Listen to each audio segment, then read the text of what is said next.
Hello, writers, and welcome to the London Writers Salon podcast. I'm Parul. I'm your host and the co-founder of the London Writers Salon. And our salon interviews are a chance for us to go behind the scenes of a writer's journey, an editor's journey, and dig into the stories behind the stories. And each week we invite a creator or a writer that we admire to join us at the salon to explore the craft of writing, the art of building a writing career, and the reality of navigating the creative world. Who better to talk on that subject than Jane Friedman? And Jane has spent, if you don't know who Jane is, well, you're in for a treat. Jane has been working in the publishing industry for 25 years. She's written several books, Publishing 101, a first-time author's guide. She's contributed to a number of anthologies. Her latest book, The Business of Being a Writer, is used in a classroom text by many writing organizations and publishing degree programs. And a second edition is coming out this spring, this year. She has two newsletters, reaching over 40,000 writers and industry professionals. There's The Bottom Line, which is, I've just subscribed to actually, nuanced market intelligence to thousands of authors and industry professionals. Jane goes, really deep on some of the subjects that many of us really care about. And then her second newsletter, Electric Speed, is for creative people. And in each of those issues, she shares 4 digital tools plus curated reader recommendations. So we're so excited to have Jane in the house today. We're going to be talking about what it means to be human in the publishing world today, what she thinks an author brand is all about, and what's changed, if anything, about what publishers are looking for across the years. We'll also dive behind the scenes of how Jane thinks about writing and publishing. So I have some questions for Jane, but in around an hour or so, I'll open it up to all of you for any questions that you might have. So do chime in on the chat if you have any questions, and we'll try and circle around to it at the end. Without further ado, welcome to the London Writers Salon. Jane. Thank you so much for having me. You're so welcome. It's so pleased to have you here, and a big thank you to Deborah Drake for making this happen. I'd like to start a little bit back in time when you decided to take I think it's a Bachelor of Fine Arts, a BFA, at the University of Evansville. And I read somewhere that you'd wanted to pursue some kind of writing, editing, or even publishing job. And I was so curious about what you were dreaming of back then. What did you hope for in your career? Oh, I think I had the same dream as every student who gets a creative writing degree, whether it's, a bachelor's or a master's. I thought I was going to write the next great American novel. I don't know, is there a great British novel idea in the UK? I don't know, but here it's the great American novel that you're going to write. Um, it's it's a funny thing because, like so many other writers, I think, I grew up falling in love with certain books and certain authors as a kid. And there's nothing more romantic than the idea of becoming one of those people. But the truth is, you actually have to enjoy writing fiction in order to in order to write the great American novel. And I know that's a funny thing to say, but the more I got into writing and publishing and the larger community, the more I realized I enjoyed different things. I actually didn't enjoy writing fiction, even though that's what my creative writing program focused on. I mean, fiction is where a lot of the prestige is, at least in the United States, and I think globally, frankly. But I actually fell in love more with journalism, creative nonfiction, and editing. The first job that I fell in love with, in fact, was being copy editor for the college newspaper. So all of those activities were outside the purview of my formal program, and it didn't take long before, the initial motivations of going into creative writing to write that novel, I realized I don't want to write a novel. It's not as fun as these other activities that I'm doing. And so then you went on to work for Reader's Digest. You're a publisher and editorial director there. You've also been an assistant professor at the University of Cincinnati, where you taught writing and storytelling. Also, University of Virginia, where you Yeah. taught classes in publishing. I'm curious about what joy you found from those roles. Like, what was the next phase, the evolution for you as you moved Yeah. into the business side of publishing? So when I started working in traditional publishing, I started off on the editorial side. And, you know, really from day one, there were things that I was discovering that had never entered my head, certainly that had never been introduced in my undergraduate degree training or even internships. And that was things like profit and loss statements, evidence of need in the marketplace, having to convince a board of sales and marketing people that the idea I had um, actually could be successful in the marketplace, and trying to help authors who clearly had excellent creative work or had a vision for their book and trying to translate that into a set of bullet points, essentially, that would convince executives that this book should come to life. So initially it was intimidating, but I found that I actually really enjoyed that part of the job.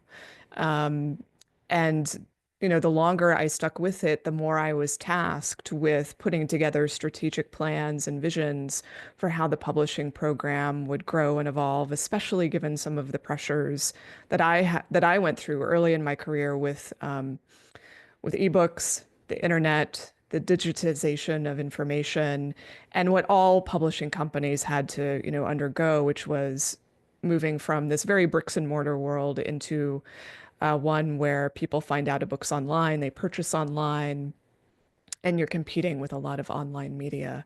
So when I started out, it was very bookstore focused or bricks and mortar focused. And by the end, I was overseeing a very multifaceted business that was primarily online driven, that was active on social media, that depended on email newsletters for marketing and promotion. And in those early days, and the end of my traditional publishing experience corporately was around 2010. Towards the end of that, I was still very much what I would call a techno optimist. I really enjoyed social media. It was more unicorns and rainbows at that time. And so it feels like another era compared to today, sadly. Things have gotten much darker. But that really, I would say that transition or that transformative time really helped me see that I had both an interest and a knack for the digital side and the business side. And then as I moved into my other roles, teaching, joining a literary journal, and then launching my own business, I realized that that was my niche. It was to help educate and explain the business to writers and to other professionals. And what made you decide to go full time as a freelancer? I was going to get fired if if I didn't resign first. So I stepped into a job at a literary journal. It lasted 2 years. I was tasked with relaunching the journal's online presence, bringing out a digital edition, and I did those things, but it was not a good fit. Um, there's for those who are very familiar with the literary publishing community, and by that I mean the people who care deeply about literature, the sorts of literature that rarely turns a profit. It's not as market oriented. There's so much concern with prestige, status, maintaining a certain type of image. And my whole perspective on the business is like I feel like those things get in the way of doing innovative work or engaging with readerships.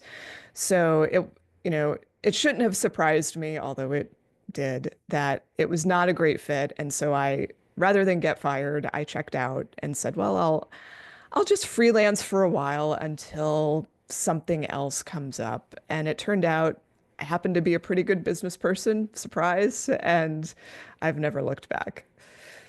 Right. And fast forward, you're, as someone, as Lindsay said to me today, part of our team, you're publishing business royalty. It's very hard to find someone, I find it very hard to find someone who doesn't know who you are. And that's because you've written Yeah, so extensively around the business of publishing. If anyone types in something like how to find a literary agent, how do I write a nonfiction book proposal, contracts, copyright, all that things that are likely to be taken to your website. right. You've got a subscriber base of over 40,000 to your newsletters. You've published multiple books. So it's so interesting to me that that turn has worked out so well for the followers, the people who get to read your work. But I guess so much must have changed since you started to Oh now. yeah. Yeah. How has your relationship to the different forms of writing that you do evolved over the years? Your blog, newsletter. Sure. Yeah. I mean, since most of my early career was spent focused on books and book publishing, of course, I thought I would probably spend a lot more time on the book part of my mission or career or what have you. But I found that not only is that not something I like to spend a lot of time on, it's very time intensive. The books go out of date rather quickly. That's why I just had a second edition come out because the first one had gone out of date. I find that I don't enjoy it as much working on these long, intensive projects. And, that really echoes what I said earlier about liking the newspaper and journalism. And I found, getting into my business, I did have a newsletter, Electric Speed, the free digital tools newsletter, although I wasn't necessarily that invested in it, which might seem a strange thing to say, but for me, it was just kind of like a backup. It was something to fall back on, or to mention a new class in to make sure I got people in the class, or whatever my most immediate goal was. And once I started taking it more seriously and actually treating it as valuable writing work, like just as valuable as writing a book, the rewards were just immeasurable. And even to this day, and not that it's that much longer, but let's say 10 years, I feel like whatever happens in my career, whatever things I have to drop because I don't have time for, or who knows what the reason might be, I feel like I'm still going to be doing that newsletter, because it's such a valuable piece of community work and engagement. I enjoy it. Surprising things come out of it. And of course, I have this other newsletter I do, the paid newsletter. And I'm not saying that's less valuable. I mean, that's what earns me a good portion of my living. Um, but I find that the electric speed has more of my heart in it, and the paid newsletter has more of my brain in it. So I do like doing them both. But in any event, to kind of get back to the original question, I think that today I place just so much more value on things that, especially given the changing nature of the industry, I like shorter forms of communication, quicker forms of publishing, things that allow me to meet people where they are at that particular moment or at this particular moment, because it is a pretty uh, chaotic environment right now, just not in publishing, but also sociopolitically. And so people are looking for community and they're looking for some engagement at this moment. I'm not saying that the book doesn't have value, it absolutely does. But events like this and in-person events and the newsletters, I think, are serve my mission better than doing the books. If someone here is working on the newsletter, what advice would you give them based on what you've learned as to how to make this a sustainable practice or how to reach the right audience? Yeah. So I would say, don't make the mistake that I made initially, which is to treat it as an afterthought or as lesser than or something that is throwaway, because that's how your readers will treat it. Um, it also is very reflective of what I care about and my sense of service to the community. And I think people sense that when they receive it. And it's very tied into just it. Well, let me back up. I've built it over time very organically through people who generally have found me through my website, like all of the content that's on my website. So I'm always trying to further that relationship. And so when you're thinking about what to put in your newsletter, what's going to further or deepen the relationship and keep bringing people something of how you see the world. There's something, if you're an author or a writer of any kind, there's some perspective or lens that you bring on the world that is attracting people to you. So you want the newsletter to reflect that in some way. There's so many ways to do that. I don't like to tell people explicitly what to put in their newsletter because it's like telling them what should your book be about? I don't know. I mean, you're the writer, so you have to decide. But I would say if I want to get really pragmatic for a moment, there are newsletters that exist that I would call like the old school type of newsletter, which is you, the writer, connecting with people who are invested in the work that you do because they've read a book, an article, whatever it happens to be. Maybe they saw you at an event and they are invested in how you see the world and in your expression. And so they're going to follow you or they want to follow what you're doing, whatever shape that takes. And so your newsletter is that form of connection that usually stands the test of time, whether that's every month, every couple months, could be every week. I don't know that frequency is that important as long as it's consistent. So there's that old school form of the newsletter, and that's really what I'm talking about here. I think with the introduction of Substack into the environment, where that company really wants you to charge for a newsletter, have people pay you for your writing.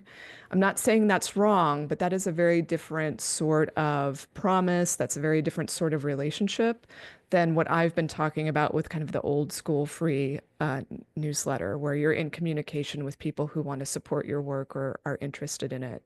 Once you get into Substack land, it's much more transactional, I find. And if you're not delivering the value, or if you're not doing things that can spread or that people want to share, or that would be essentially popular on social media, you might not gain the traction and it's harder to get people to pay. In other words, Substack, having a paid newsletter through Substack or through any platform, it's like deciding you're going to start up a publication, a magazine or something else where people pay on a regular basis for this piece of value you're offering them. So I just want to be clear that everything I'm talking about in regards to newsletter is not really about the transactional piece of this where you're trying to get people to pay. Certainly we could talk about that and what it requires, but the community and engagement I enjoy is very much connected to that free old school style. And maybe, I mean, this actually ties in a lot to some of the questions I have for you around building a platform. And there's so many topics to discuss in this interview. I definitely want to talk about the landscape of publishing and AI, but maybe we just go down to this idea of a platform because you talk about this, and you talk about in fact, the exact phrase you say, which made me laugh, was a reliable way to upset a room full of writers is to Yeah. promote the idea of brand building. And I thought, I agree. Yeah. And I Yeah. definitely noticed that concept, or that sort of emotional reaction to the idea of brand, more in the literary room than Mm, amongst non-fiction writers. yeah. And so if for a second we just step out and look at this idea of brand building and the newsletter is Yeah. part of that, why is that good? Why is it good to have a platform, to have a brand as a writer? It insulates you from changes in the market. It insulates you, or it helps you be less dependent on a particular publisher, a particular agent, a particular media outlet or retailer like Amazon to make your work visible or available. So by having that direct relationship or connection or visible brand, and I really like the newsletter for this, but it can be done in other ways. It insulates you from people saying we don't think your work is marketable anymore, or we don't know how to reach your readership. But if you know how to reach your readership and you can do so reliably, that gives you so much power and leverage to steer your career however you like. There's this really, it's an old concept now, and I think it's been debunked, probably rightly so, about having your 1,000 true fans. This comes from Kevin Kelly, that if you have 1,000 true fans, you can probably make a living doing whatever you like. I don't know if the number is 1,000, but the spirit of it, I think, is accurate that if you have this number of people who will basically follow you anywhere or do what you ask or buy whatever it is that you ask, that I think that is better in the end than having a single editor say, yes, I want to publish your book. I am not discounting the power of those partnerships. And certainly when I talk about platform in the book or elsewhere, I talk about how too often platform gets conflated with social media or with an online following. When what I think is far more important for platform growth is the relationships and the partnerships that you're cultivating over time, the communities that are invested or that have similar missions to you. So I wouldn't reach half the people I do if I didn't have really strong relationships in the community, whether that's with individuals, organizations, influencers. That's very important to me. So I would say that's what when you think about your brand, think about the expectation that you're building in other people and in other organizations, and what you decide to publish, who you decide to partner with is also an expression of your brand. Um, all of those things start to add up to you standing for something or people expecting something of you. I would say for those who discount the power of brand, I would ask, do you care who publishes you? Like what outlet publishes you? Do you care whether it's I don't know, the Wall Street Journal versus the New York Times, or the Paris Review versus a little journal that nobody's heard of, that has a readership of two. Like you care about these things, because you care about being aligned, or you care about the perception of them in relationship to how your writing might be seen. And do you think there's a difference in how a fiction writer might approach this versus nonfiction? And do you have any good examples of fiction writers who do this very well? I think for nonfiction authors, it can be more straightforward, especially when you get outside of the book. There's so many different ways to share a message, and to be known outside of publishing a book or being associated with publishers or publications. With fiction, I find that sometimes there's a bigger challenge there, especially if you're writing novels. What else is this thing that you're doing that people will be interested in? Um, some are very talented at doing serializations or doing other types of storytelling work, like writing stories for TV, or movies, or comic book series. This has happened a lot, interestingly, in the literary community in the US, where you had like Roxane Gay writing for a comic book series. I've forgotten now which one. Maybe someone in the chat will remember. Chuck Wendig, I too think is another novelist who's done this. So,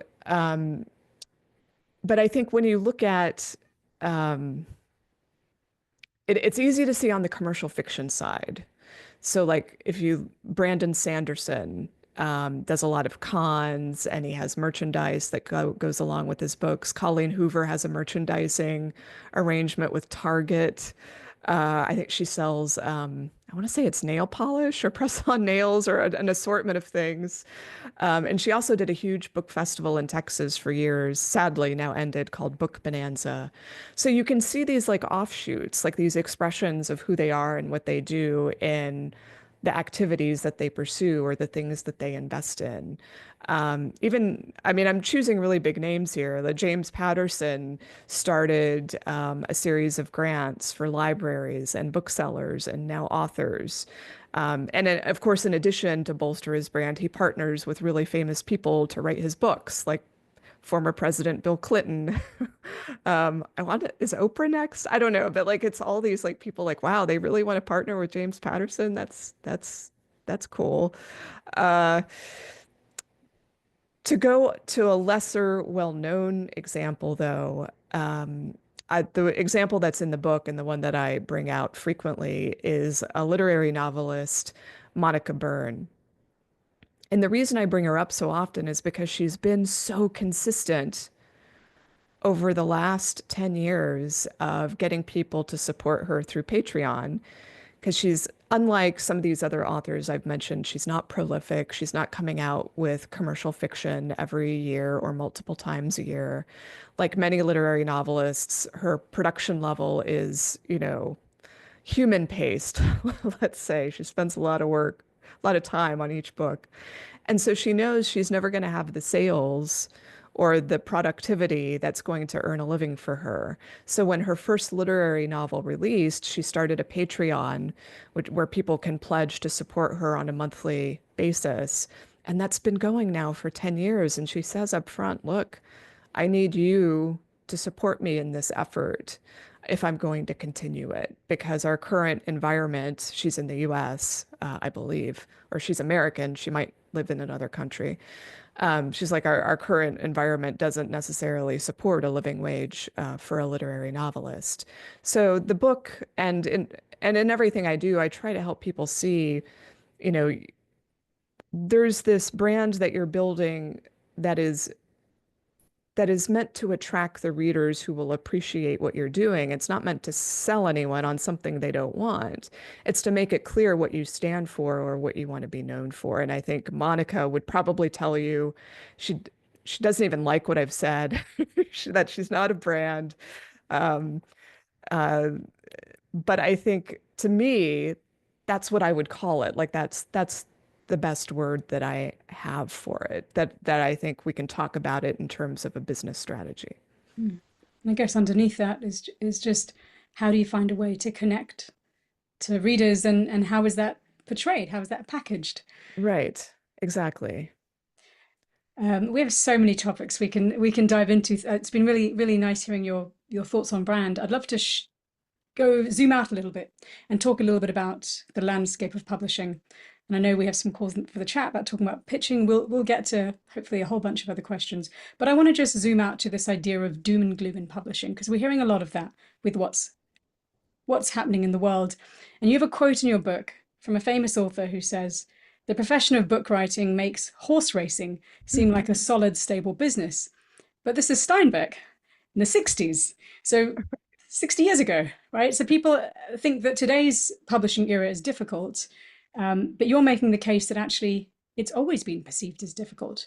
I wonder if you could just talk about this a little bit. Right. So this kind of goes back to what it this phenomenon where everyone thinks they're living at a time when the golden era was what, 20 years before, 40 years before, like you've always just missed it somehow. Things were always better off, except for the time you're now in. And it's the same is true of writing and publishing. I read a New York Times article that was published, I want to say in the year 1990, no, it was 2000, 2001, which is just a couple years after I started working in corporate publishing. This is before Amazon had really done anything. I think it was still in existence, but no one was thinking about Amazon as a game changer yet. And the Kindle wasn't out. You didn't have social media. People were barely buying plane tickets online. Like it was just such a different environment. Okay, so 2001, the New York Times publishes an article where someone says that book publishing is dying because of the internet. It's just like, what? You haven't seen nothing yet. So it's something that's been complained about every decade. Every decade thinks that things are running off the rails. And there's so many funny examples of this. It was trying to think of the specific. Oh, Thomas Jefferson was another one I saw recently, where he thought that the advent of novels, like they were becoming quite popular to read, and he's like, this is going to rot people's brains. How can we allow this to happen?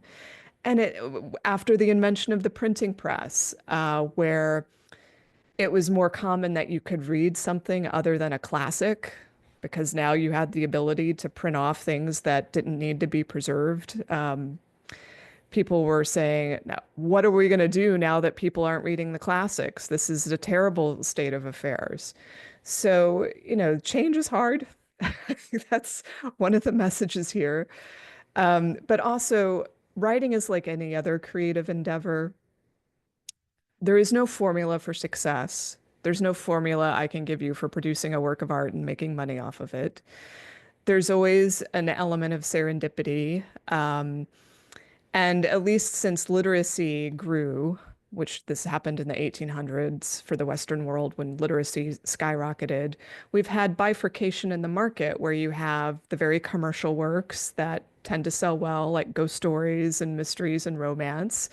And then you have the other side of the market, which is more literary, prestigious, And that doesn't sell as well because people like entertainment. I mean, this has been true um, since the 1800s.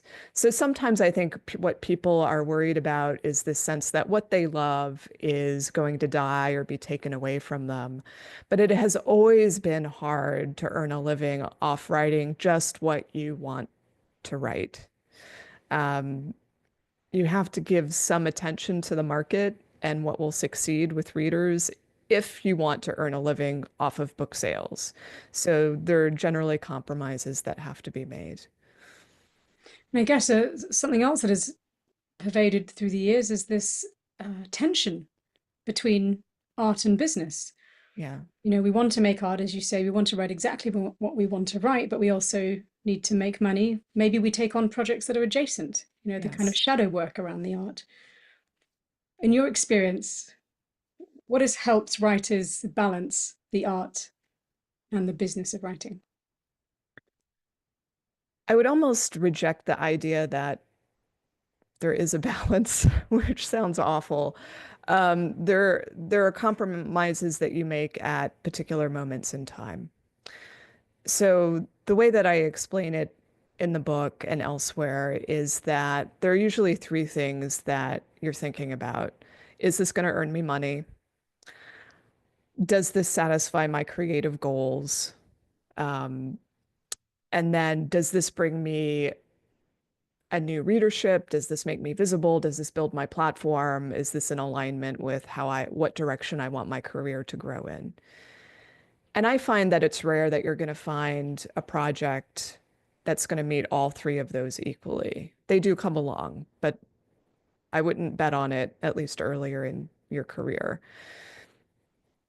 So there may be things that you're doing just for the money because it's going to pay the bills, and you can put day jobs into there. You know, there are day jobs you're going to do that take up your time and they're not going to meet any of your creative goals. And you might do a lot of projects just to fulfill this creative need that you have, and they're not going to make you any money whatsoever.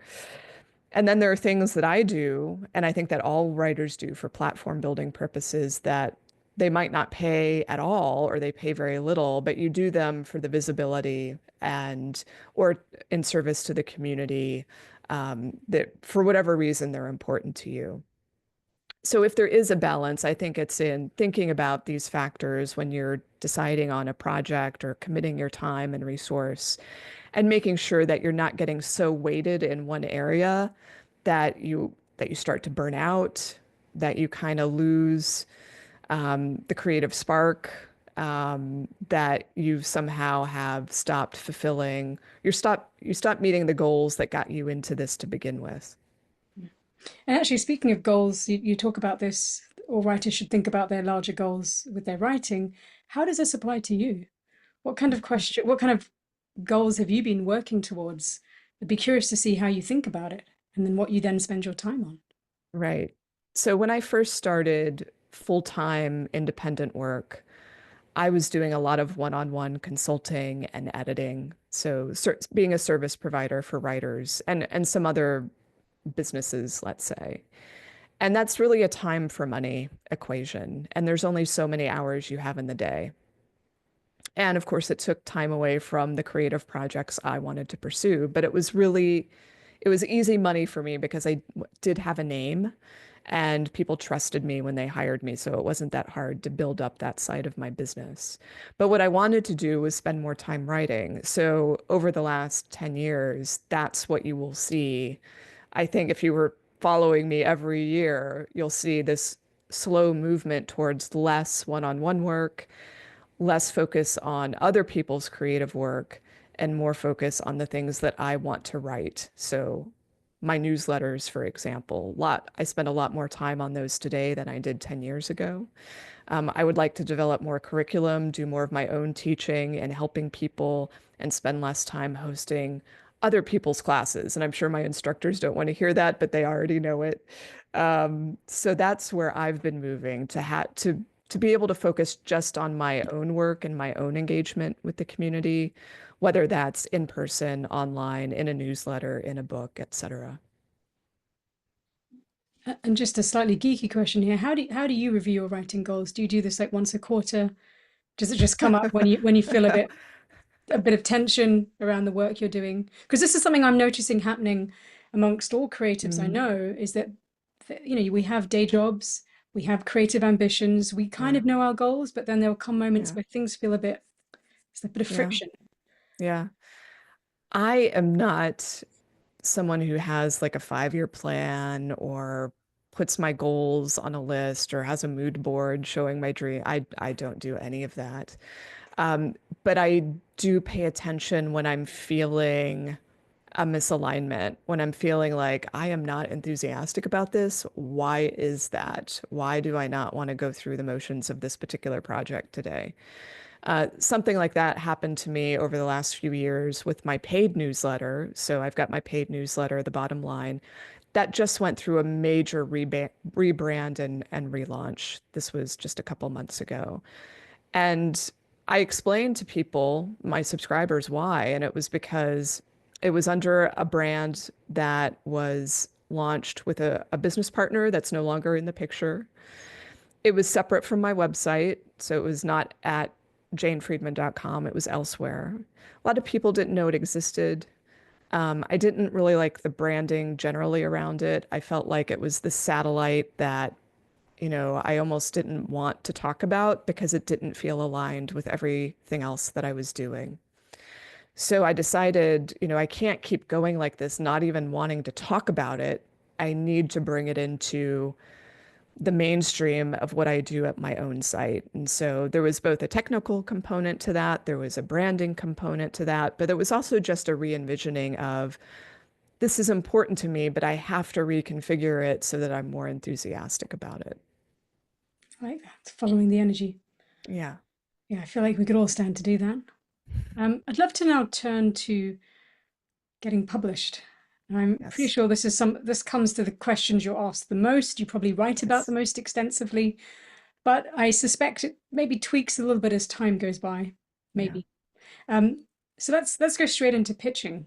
What makes a successful pitch, non-fiction or fiction? And you might break it down as for each one. Yeah. Well, the first thing I'll say before I get into the mechanics of each is confidence and charm do a lot of the work. That's not something anyone wants to hear because it's subjective. But I find that a lot of writers come into this process with insecurity, not really understanding how to present themselves or the project, feeling like they're going to mess up, that they're going to get rejected for life, that they're going to get blackballed. Like there's so many fears and insecurities that come to the surface in this process. And they are so significant that I think it damages a lot of pitching efforts and people don't even realize it. It just leads to so many weaknesses. It leads to over explaining your project. It leads to focusing on what you don't want people to know about it because you're nervous they're going to see it. And so then you feel like you have to explain it. And you're talking about just in the query letter or the proposals. Yeah. Yeah. So it's How are you kind getting of, people to overcome that? yeah, That's good. exactly. Right. So it's really hard, but I just want to put it out there that people end up sabotaging themselves because of insecurities and fears about rejection. Okay, so at least you know it's there and maybe you can adjust for it. So let's talk about fiction. So with fiction, with the query, you're really just giving the story premise. And that's really what everything boils down to. I know there's some other things in the query. I'll mention them. But it's really the story premise. That's where the decision gets made. And after that, if they get the manuscript, if they read the manuscript, they're making a decision based on the quality of that manuscript, if it meets the expectations of the market or the genre or whatever it is that that editor thinks will sell. So the premise is really who is the story about? Who are the main characters? What conflict or challenge are they facing? And then hopefully some sort of twist or, what are the stakes? What are they going to lose if they don't get what they want? What's being risked or what's the relationship tension? I like to think about relationship tension with this because we need someone else in the query, usually other than the main character, like who's standing in the way or who's the main love interest or who is it that's going to provide the fireworks? What relationship provides the fireworks where we're worried about the progression of that relationship? So we're talking here about the hook, like similar to what's on Yeah. the cover of the back cover of a book. Exactly. Yes. So that's it. And I think, a really good one is somewhere between 100 to 300 words. You would be on the longer end of that if it's, let's say, an epic fantasy or some sort of family saga, or where you have to do, or a historical where you have to have a little bit more context or a tiny bit of world building in that query, just so the conflict or the characters make sense, their situation makes sense. And then the other pieces of the query around that are, we need some of the basic housekeeping information like title, word count, what category or genre do you think this is in? And if you're at all insecure about that, especially the category or genre, well, actually, that's really the only thing I think you would be insecure about.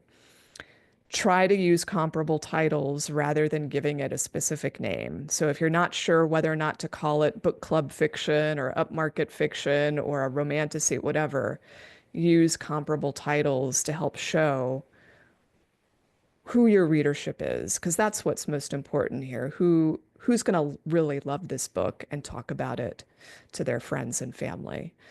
So, there's also a lot of anxiety around choosing those comp titles, I find, because agents and some publishers too, and of course the agents are paying attention to the publishers, they put you in such a box when it comes to choosing the comps. You can't choose a really, really big bestseller, which I understand. You can't choose a book that's too old. I've heard agents like even specify how many reviews it should have on Amazon or what its rating should be or how many awards it should have won, et cetera, et cetera. And I think I understand that they're trying to be helpful, but I also think it's creating too much anxiety and people, in fact, choosing the wrong book when they would have chosen a better comp if they had just relaxed a little bit and chosen something a little bit outside the boundary of what some agent said was appropriate. So one agent, who I'll name because I think this is really good advice and she's not trying to scare you, Kate McKean, she writes a Substack called Agents and Books. She has said, consider the vibes. Consider the vibes of the comp title that you're choosing. Does your book have the same vibes as the comp? So, in other words, you and your comp book may both be set in Baltimore, but that doesn't mean they're comparable titles. They have to have, like, you have to have the same vibes that the reader would be attracted to. Or they might both be about weddings, but that doesn't mean they're comps. So you have to think about it in terms of readerships. So let's move over to nonfiction. This gets a little bit squishier because it depends on what sort of nonfiction we're talking about. And just to interrupt you quickly on the Yeah, on a comp being too old, I've yeah, had agents say anything sort of 7 to 10 years, like up to 7 to 10 years is the max. Is yeah. that the kind of age you're hearing? I mean, right now I consider that so generous if an agent says that. What I've been hearing recently is 2 to 3 years. I think that's too restrictive. That's Um, mad. I agree. I agree. So if you can satisfy that, I do think the more recent comps probably serve you better, generally speaking. But if you can't come up with a comp in the last 2 to 3 years, I think it's absolutely fine to reach back 7 years, possibly even 10 years. But there's so much that's dependent on what category we're talking about. Right. And also what agent, Yeah, and there's also the reality that an agent will look at it and yeah, they might think, oh, it's an old, the comp isn't right, but they get the sense of what you're trying to, how you're trying to exactly. position it. Yes, thank you. That actually brings up a really excellent point. I complain a little bit about agents when it comes to comps because part of their job actually is to help you find the right comps based on some initial ideas that you have. Like they're probably going to have a much deeper market understanding of what your comps should be when you go to a publisher. That is part of their job. I don't understand But this. I think there's Like, a difference between when they do their job at their desk, and if they see yeah, a query letter that comes through, they're not going to go back and say, I don't like your book because the comp is too old. But when they come to a, like we do agent Q and A's, and we yeah, or when we ask for advice, they're going to give you their perfect yeah, template. But the truth is, no yes, one ever hits that perfect template. right, So we actually yes, have more wiggle room than we think. yes. Is my take on I agree with you. I agree. So nonfiction, it depends on if you're selling a narrative nonfiction sort of book. So that could be memoir, it could be history, biography, and so on. I want to start with the easier type of nonfiction query, which is the more like self-help, prescriptive, this is improving your life sort of book, how to.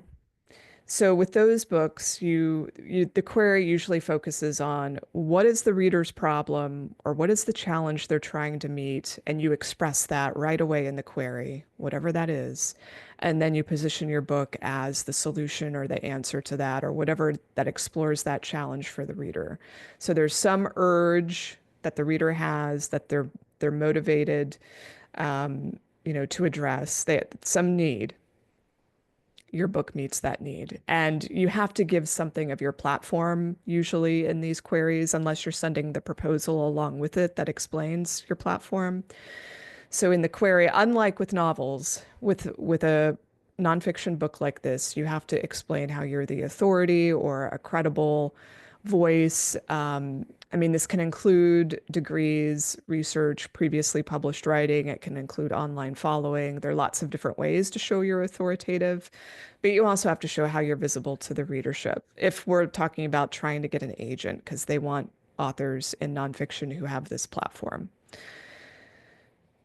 On the narrative side, if it's a memoir, I usually suggest memoirists look for what I call the cocktail party anecdote, that little anecdote that you tell that gets people super fascinated in your life story. It's the one that the story that you tell that gets you all the questions, where people tell you at the end of the conversation, that should be a book. That's the sort of little anecdote you want to start the query off with that sort of encapsulates, it's that grain of sand that really gives us what the memoir is dealing with, the questions that it's dealing with.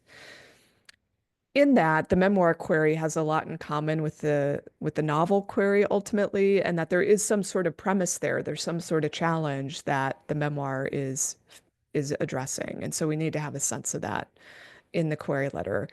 You may or may not give away the ending. The fact that you're querying it kind of gives away the ending regardless. Like if it's a battle um, for your life, we probably know you lived. So I wouldn't worry about, are you giving away the ending or not? But we need to have the sense of how did you get here? Like we are fascinated how you survived this or how did you get through this? We need to know the in-between parts. For other types of narrative nonfiction, like biography, or like if you're reporting on something, like the people's places and things, narrative nonfiction, you may start off with a story, but often these books to sell, they have to be dealing with an issue that's in the zeitgeist, something that people are talking about and dealing with, that they're worried about, and they're looking, for, the deep dive into this particular issue. There's also similar books, what I would call the big idea books, like Malcolm Gladwell sorts of books, where you definitely have to show how this issue is resonating today. And you're probably pointing at recent news or things that people said that hit the news in a really big way. And you can use that as a jumping off point for why this book is needed and why people will buy it. now, I'm sure there's so much more you could say on both these topics. You have Mhm. great resources on your website. So I do. we'll drop a link in a moment or at some point during this interview to where you can find the resources. I'd love to talk a little bit about, actually, before we get on to self-publishing, I wonder if there's anything else you think writers still misunderstand about the pitching process. Is there anything else that you haven't mentioned so Yeah. far? On the novel side, I think there's a real temptation to explain the story. in some way, like almost like a mechanic, like getting really into how many points of view or how it's structured or the lessons or morals that or themes that are being taught, where you get either abstract or too technical. Both, I think, are deadly. So be very story oriented, in other words, in a novel query. We're gonna, the agent or publisher w wants to be entertained by the story. They want to see something in the story. They don't necessarily, I mean, you probably do want to indicate briefly, like, oh, this is a braided timeline or this is a first person POV, but do not make the whole query about how the book is structured, please, or what its themes are, which is boring. And then sometimes on the novel side, I will see authors spend too much time like on the bio. It's not that you shouldn't put in a bio, but you really only need about 50 words. You might go a little bit longer if you've been well published for, and and you're like back out on the market looking for an agent or a publisher. But usually you don't have to prove your platform for the most part, especially if you're a debut novelist. So with children's writers, I always warn against talking too much about how your kids love the book or your classroom of students really loved the book or whatever it is. Like I I hope that your family loves your book, but it doesn't necessarily mean anything to a publishing professional that the people who love your book. Great advice. Thank you. Oh, I'll just mention one other quick thing because it comes up frequently. People often say that their book has been professionally edited, or they'll include nice things that hired editors have said in the query. And often this is just neutral. Um, if you've had someone who's already willing to blurb the book, meaning advance praise, certainly you can mention that, but the name needs to mean something to whoever's receiving that submission. So make sure that it does. And if it's a really like A-list sort of person who has their own agent and publisher house, if they really believe in your project and want to support you, I hope that they will give you a referral, meaning they'll make an introduction for you so that you don't have to send in a cold query. Thank you. Now, on the other side, the self-publishing side, um, we don't need query letters or non-fiction proposals. There's Yeah. so much at our disposal. I'm curious about the percentage of writers that you see come through the events you do, or even the audience, your readership. What percentage are self-published versus traditionally published? Do you have a sense? For me, it's always been a pretty even mix. And in fact, a lot of authors have done both at this point.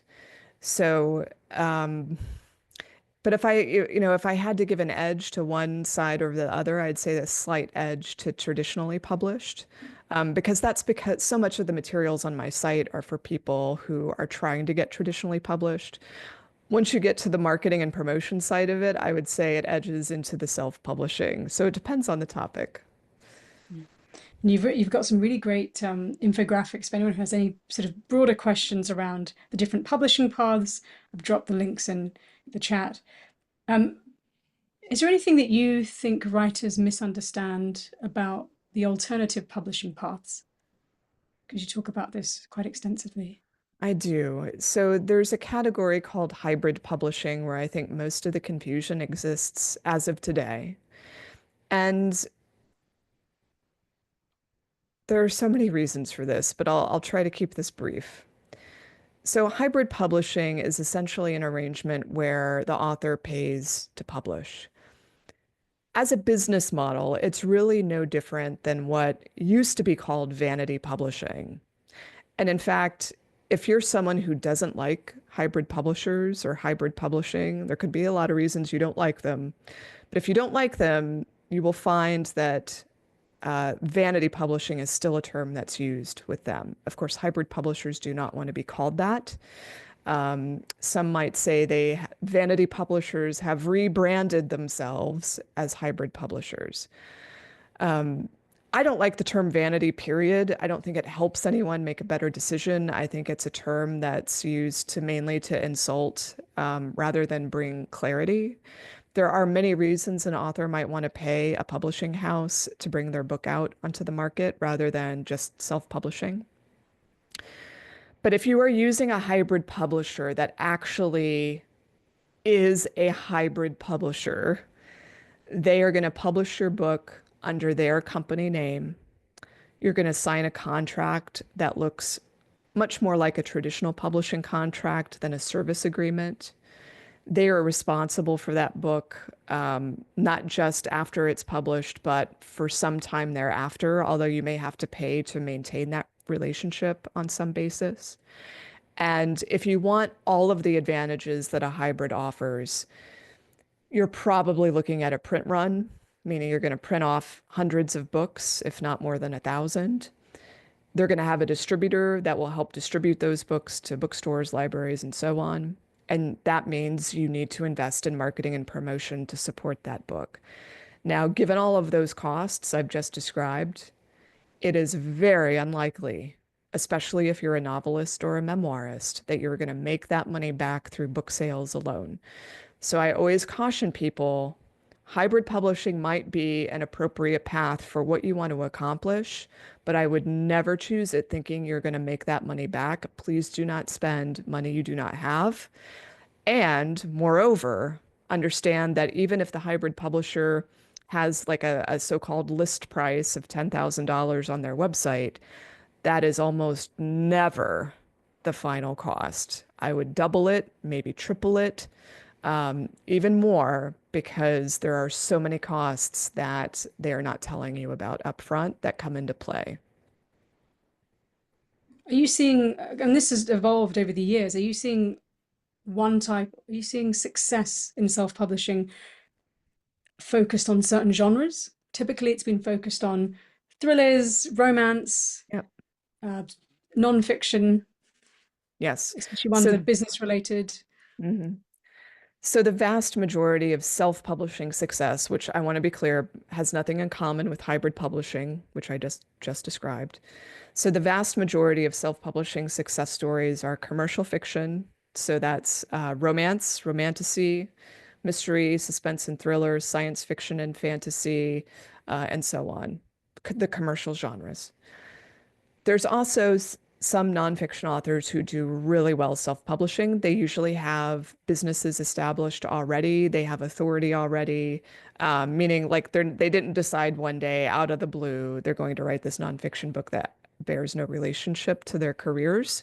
It somehow is tied into what they've been doing for a very long time. So those people can do very well. And I actually find that like business authors, thought leaders, people who have really significant platforms, if they can't find a traditional publisher, I find that those are the folks most likely to use a hybrid, and they are more likely to see their money come back to them through like speaking, consulting, teaching, and other opportunities that arise because they have this book. Yeah, that fits in very much with the conversations we've had in the community. Mm.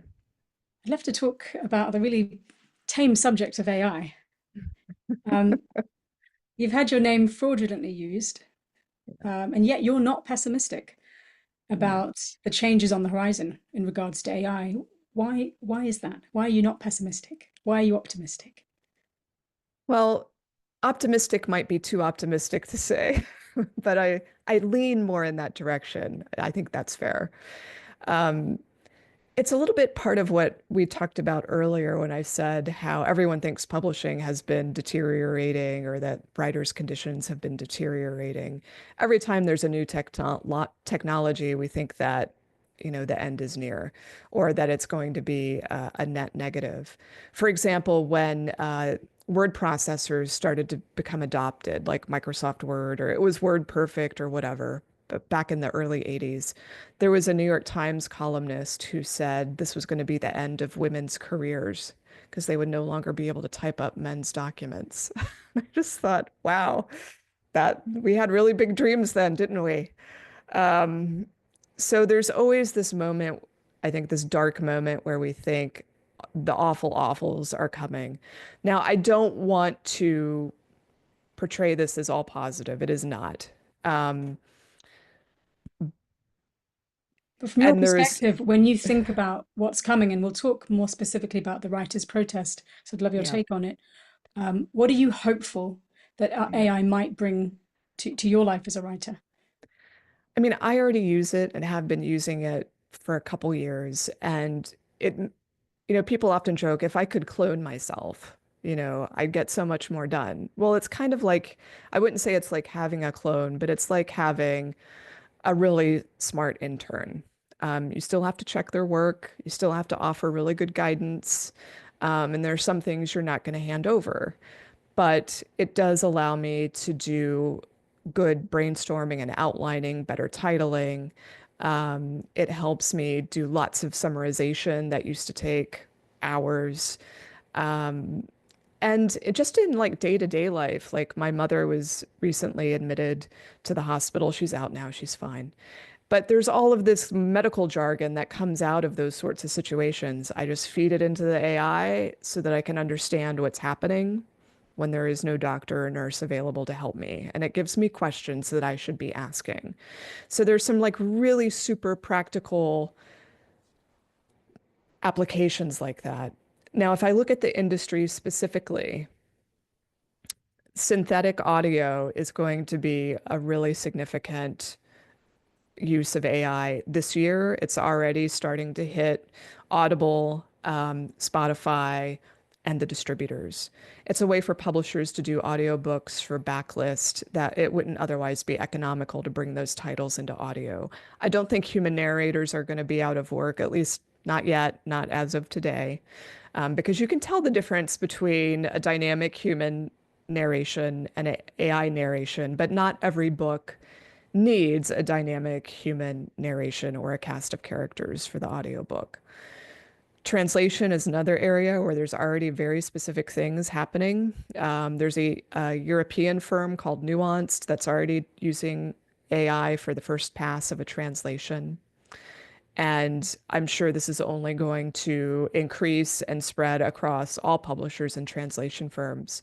Rather than putting human translators out of work, I think, at least in the short term, it's going to bring more work to humans because you can't let those translations go if you're a publisher without human involvement and a human polishing it and collaborating with the author to make sure that it's has the intended meaning. Obviously, there are lots of levels of translation. Literary translation may never go to AI, but there are other types of translation, like for academic and scholarly texts, where I'm sure it's absolutely acceptable, and a translation wouldn't happen otherwise if it weren't for the economics of AI. So those are some of the more positive aspects. I think on the marketing and promotion end, where publishers are already understaffed, it has a lot of potential there to help automate certain types of advertising campaigns. It's going to help with metadata and discoverability. But, there's some negative things that can and will happen, not least of which is all of the AI pollution that we've already experienced and will continue to experience, the lack of transparency around where some of things come from. Is it AI? Is it human? No one's saying. So there's this lack of trust that enters into the market. And there was another piece. What was it? Um, I've lost it for the moment, but it may come back. And talking about some of the transparency that's needed and um, yeah, honest conversation, Yeah, safeguarding the authors. I know on both right. sides of the pond, both the Authors Guild and Society of Authors have been working really hard to represent the writers. Um, do you have a sense on what they're hoping? Would you have a sense on how successful they might be in their Yeah, push to yeah. protect authors' rights? Yeah, so I've totally sidestepped the legal issues inherent here, which is that all of the models were trained without permission and without payment to the copyright holders. And there are lawsuits now working their way through the US system. In fact, a number of them were consolidated into one case. The Authors Guild and the New York Times are involved in one of the most important cases that was just consolidated.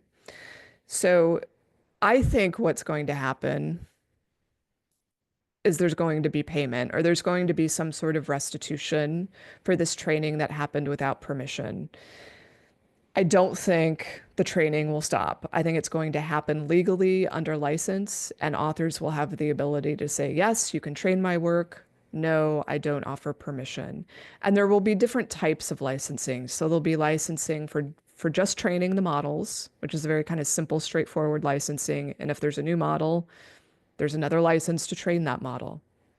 There'll be RAG-based licensing. That means retrieval information systems. So like when the AI models are referencing specific information and they link to it or they have a footnote, that's a very specific type of licensing case where you could say yes or no. It's obviously of high interest to anyone writing nonfiction, anyone at newspapers and magazines. And that's why you see so many magazines and big media brands doing these licensing deals. Often it's for this RAG-based training. And then the third type, which is still very emergent, I don't know that I've seen a deal necessarily for this, is transformative use, where let's say you've got a book that you've written and a company wants to buy a license to create a chatbot that people can talk to about your book and gain knowledge or therapy or whatever from it, or maybe from your whole backlist, or maybe this company wants to license all of the books on parenting, uh, children ages 3 to 6. They're building a chatbot on that, and they want your book as part of the corpus. So that, and again, I really do believe once we get through this legal nightmare that we are currently in, that authors will have the ability to say yes or no. We can't turn back the clock on what's already been done, but the courts, as I said, will figure that out. And just to peel this back a bit, in researching for this interview, I ended up reading a lot about AI, and actually, you were the best source that I could find online that explained it in a way that made sense to me. Um, so, what happened was there's a company called LibGen, I Mhm. believe, and they're the ones Yes. who originally illegally took the information from authors. Can you talk just a little bit about what this is? I think it might be interesting for Yeah. writers who know that something bad has happened, but they're not quite Right. sure what specifically happened. Right. So there is a piracy network brand, I don't know exactly what to call it, called LibGen, where bad actors, not in the US, but somewhere else, decided to pirate as many books as possible. Um, and generally, these books are in PDF form. And my books, I knew that my books were part of this. I've known for years. I mean, it's a very notorious pirate system. There's like even a Wikipedia entry on it. People have been trying to take them down for ages. It's just not Oh, possible yeah. because they're Yeah, exactly. decentralized. Exactly. So, what are you going to do about it? There's really not much you can do, unfortunately. But what happened is I don't know if it was Open AI. I think that's still a question whether or not they used this database of pirated work. But Meta definitely used it. And if anyone saw the Atlantic article where you could type your name and see if your book was used to train these models, it was pulling from the LibGen, one of the LibGen databases, or like one iteration of that database. So Meta, like knowingly, like they knew what LibGen was, and they had internal conversations about, should we do this? It's pirated. Well, and they just decided to do it. So it's like clearly, questionable behavior, and they're being, they're getting really bad PR as a result. How much they will be made to pay, I have no idea. And I should say, there are some people, lawyers and public intellectuals who know copyright law who argue even if these models were trained on pirated material, it's still fair use, which means no one needs to pay for training on books. I don't know that that argument's going to hold up, but people should know that argument is out there. Thank you. That's really helpful. And um, as you said, there are lawsuits going on at the moment. We'll see what happens, but maybe there'll be some kind of a result that means that there'll be some kind of payment for writers going forward. There's actually a community member, Eric, who runs something called credtent.org, which I believe Mm. is possibly similar to Created by Human, which you Ah, referenced. Yes. which is around licensing creative work. Can you tell us about that agency and Created what, by humans. Yeah. yeah, and why agencies like that are helpful for us going forward? I mean, you kind of touched upon it earlier, but if you mentioned, Right. So in the US, the one licensing firm that's most well known because of its partnership with the Authors Guild is Created by Humans. It was founded by someone who founded Scribd or Everand, that's the ebook subscription service or the digital subscription service in the US. And they're trying to create a marketplace that the AI companies can go to license works legally. And so far there haven't been any deals facilitated, but the Authors Guild's position, as well as the position of Created by Humans and other organizations, is we have to give the companies some pathway to doing this in a protected way, in a legal way. We just can't put up a wall and say no because there are going to be these workarounds that are ultimately not good for anybody, least of all authors. So it remains to be seen if the AI companies, will they take advantage of it while these lawsuits are still going on? I don't know. They've certainly made licensing agreements with big media companies, including HarperCollins, one of the big New York houses. But it's some authors say, well, I'm not, they will have, like AI companies will have to come and do a deal with me, but they're not going to do that. They need, in order to train their models, they need to have millions of works, not just a few works, unless it's a specialized model. so they'll need to go via an agency. Yeah. Um, just a bit of a time check, maybe a few more questions for me, and then we will hand it over to you. So if you have any questions, put them in the chat, and I'll try my best to get around to all of them. Um, you've mentioned pseudo-write in your list of resources. Some Yeah. writers feel strongly about not using generative AI Yeah.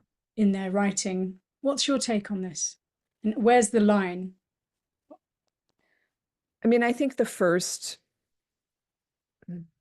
principle is transparency. So with your readers, with your business partners, like publishers, whomever they might be, first principle is transparency, that if you're going to use these tools, be clear about how you're using them. That can be done, in your own communications with readers. If you self-publish, it can be done on the copyright page, in an author's note.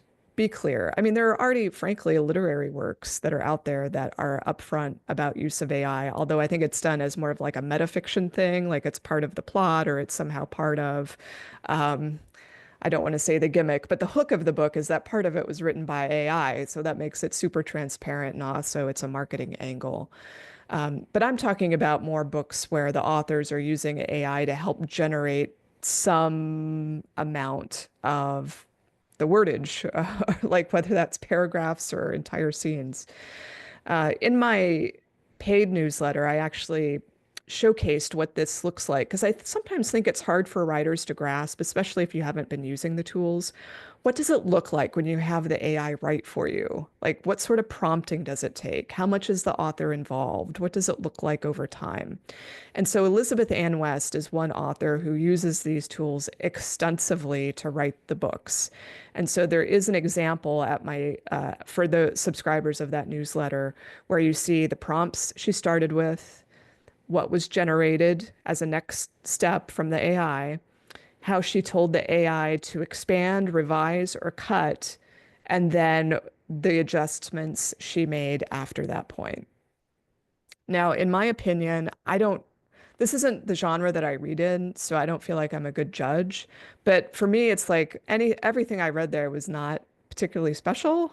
Like I didn't necessarily detect a voice, but it's really all in the skill of the person prompting and then making changes, what the quality of the output is.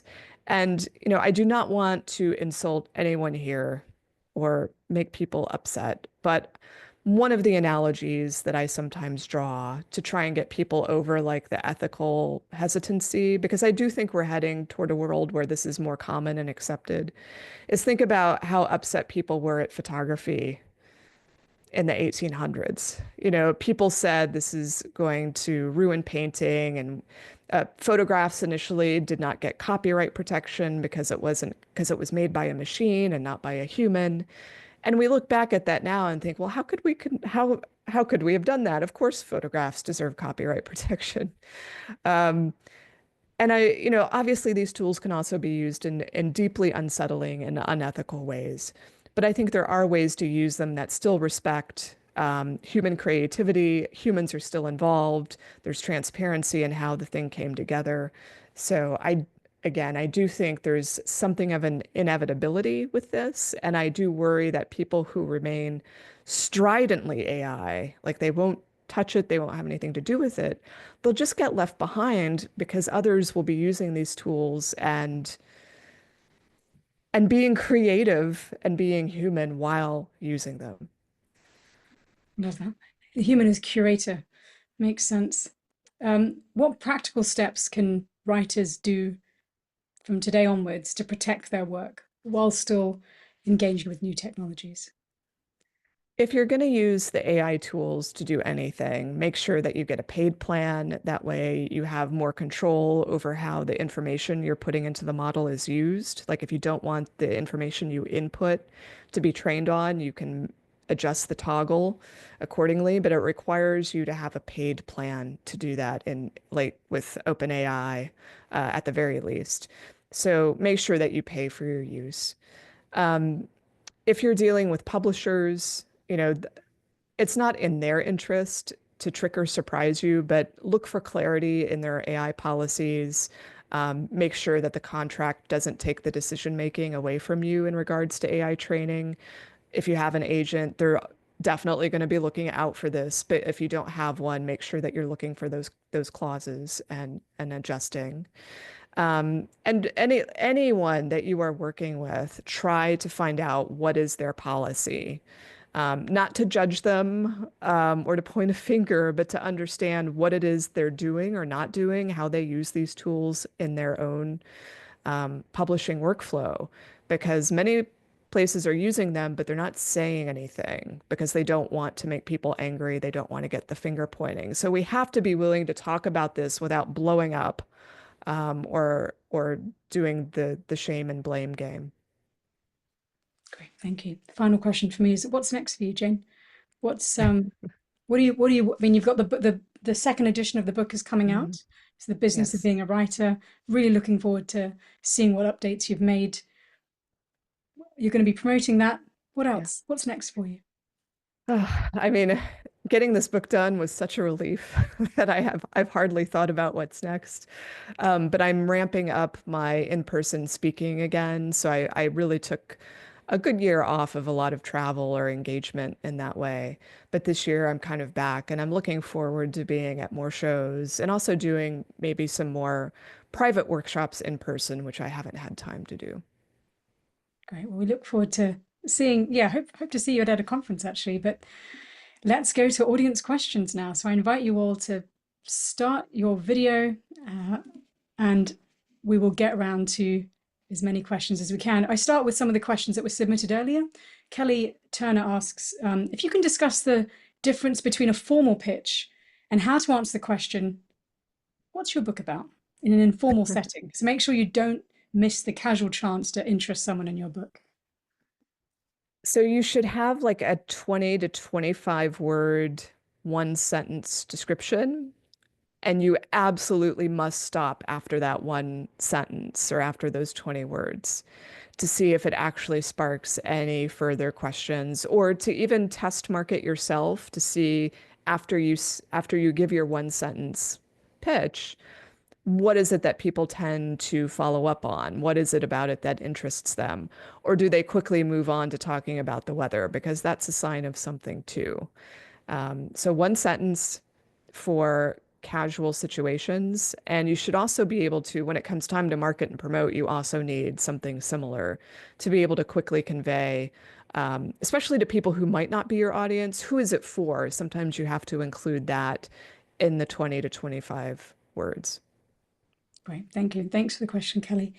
Pat asks, how do you refine a list of agents to contact based on your book? So maybe an expansion of that is, How do you make sure you're contacting the right agents? What criteria should we be using? So I often tell people to look up that agent's deals on Publishers Marketplace if they can. If the agent is in fact reporting their deals to Publishers Marketplace, this would be more for US authors. Um, is there something comparable in the UK where deals get reported other than the bookseller?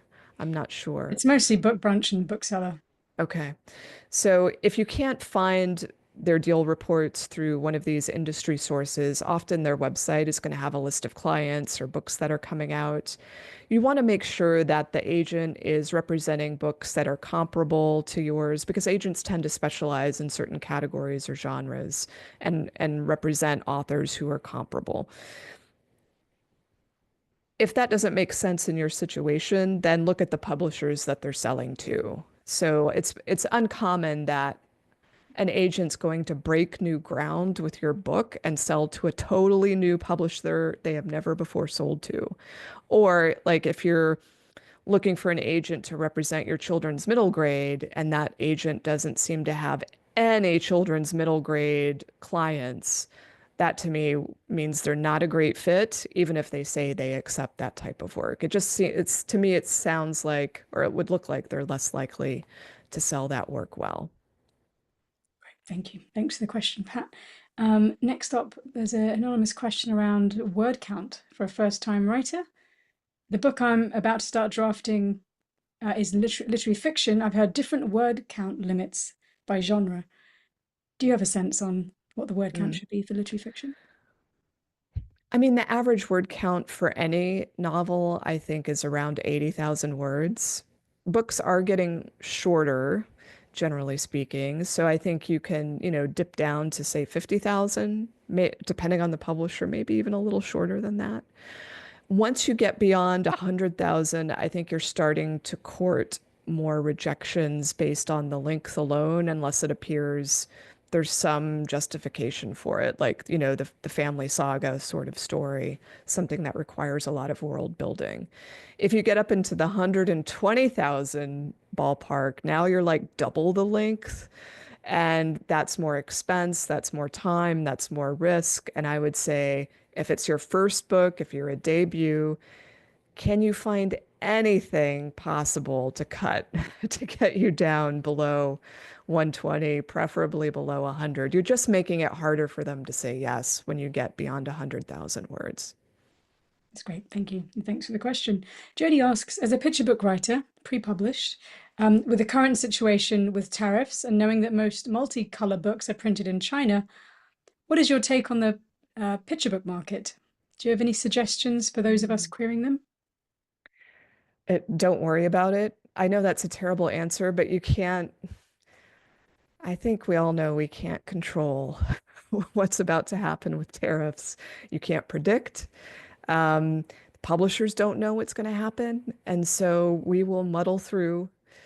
Picture books will still be published. I do feel confident about that.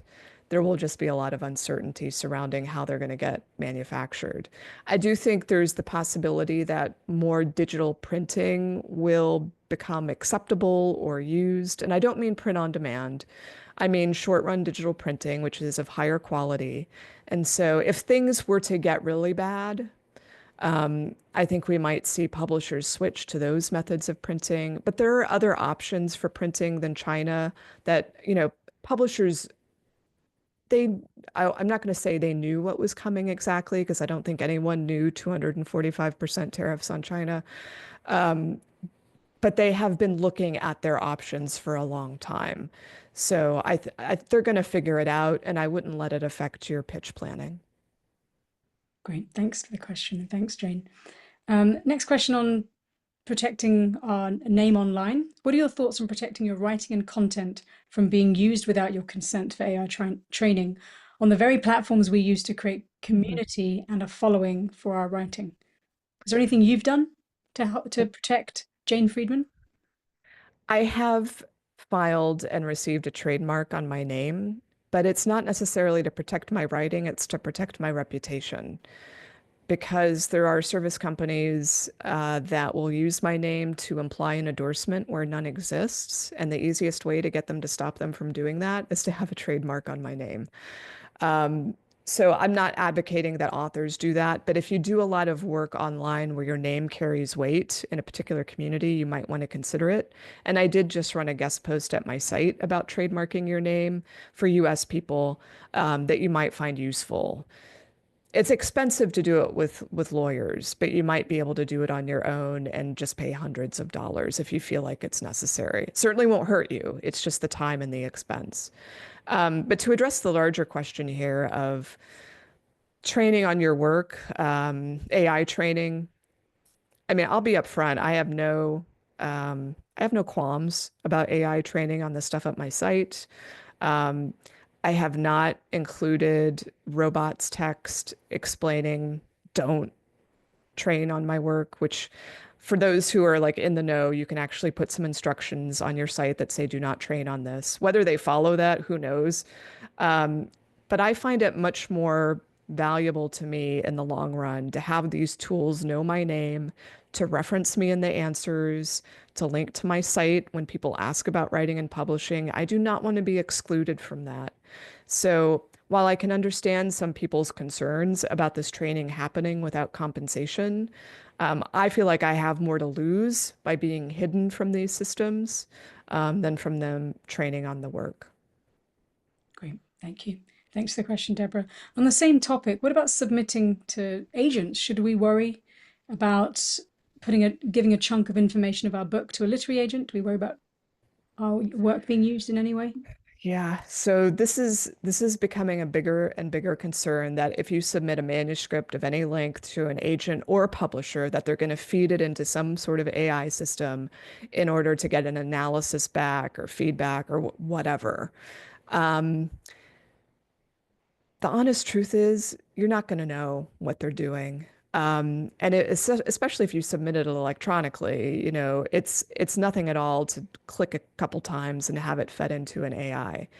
The one thing that does protect you, if anything, is that like most basic models, cannot comprehend book length material and sufficiently analyze it in a way that makes sense and would actually be valuable to an agent.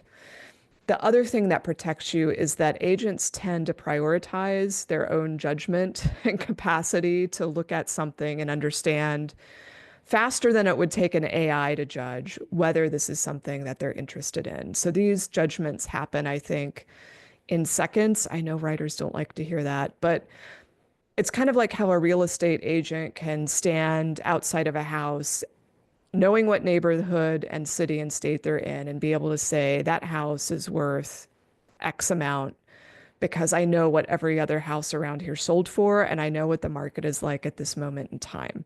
So that's kind of the instinct that agents and publishers have when they're looking at submissions materials. And I think as of today, this will certainly change. As of today, I think them feeding it into these systems isn't telling them anything that they don't already know or would know better.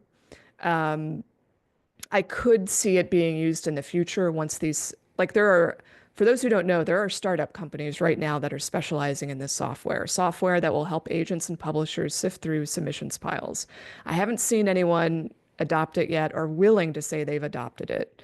Um, but when the time comes that these are used, I think what's going to happen is it's going to serve as kind of a pre-filter or some sort of a mechanism to winnow down what agents and editors ultimately look at. And these tools might even be used to send feedback to the author about why their submission was rejected from the first screening, which could be helpful, maybe. But like I said, there's so many unknowns, but that's what I see so far. Great. Maybe just two more questions and then we will have to wrap because we're nearly at time. Kate asks, what's your advice in pitching a book that has been published using a hybrid publisher, which has sold 1,000 copies in hardback in 5 years, hindered by the pandemic, and some Kindle copies? I have a Christian poetry book and would like to offer it to a mainstream publisher. So let me save you a lot of time. no one's going to take that book if it's already published. I'm sorry to say that, but I'm just trying to save you the frustration of going to publishers or agents, either one, with a book that's already been on the market.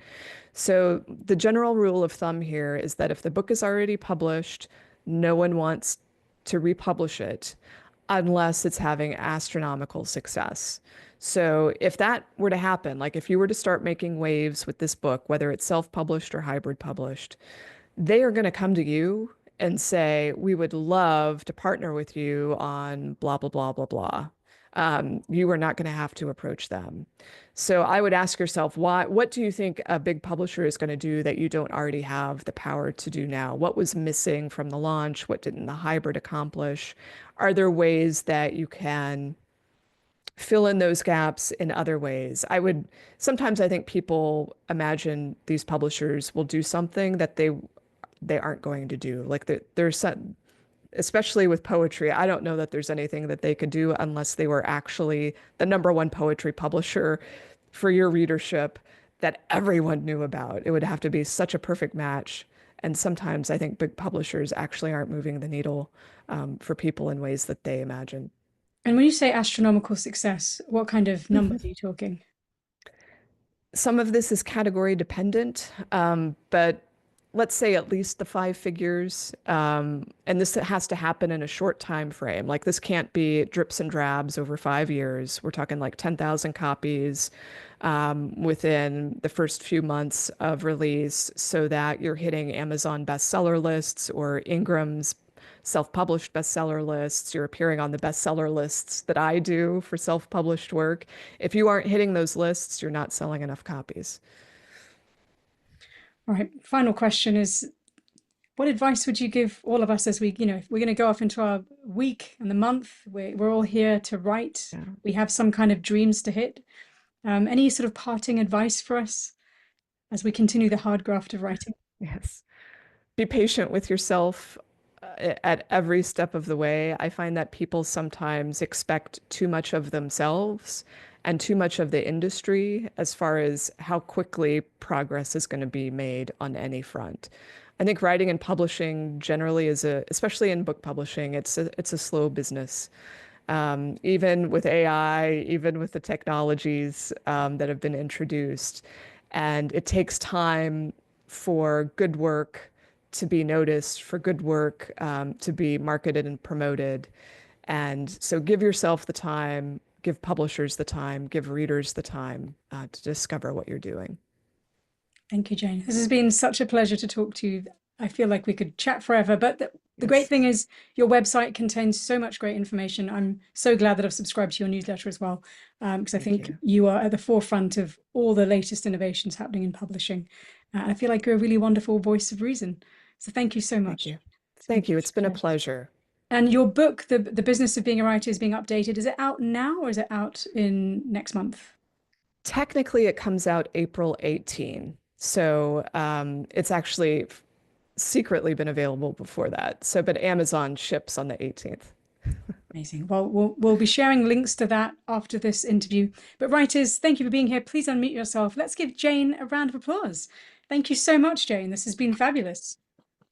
Thank you. Thank you so much, everyone. This has been a great interview. I really appreciate it.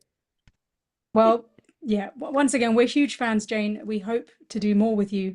Definitely hope to catch you at a conference sometime. Thank you so much. And writers, thank you for being here. Thank you for the energy. Thank you for the love. Thank you for the questions.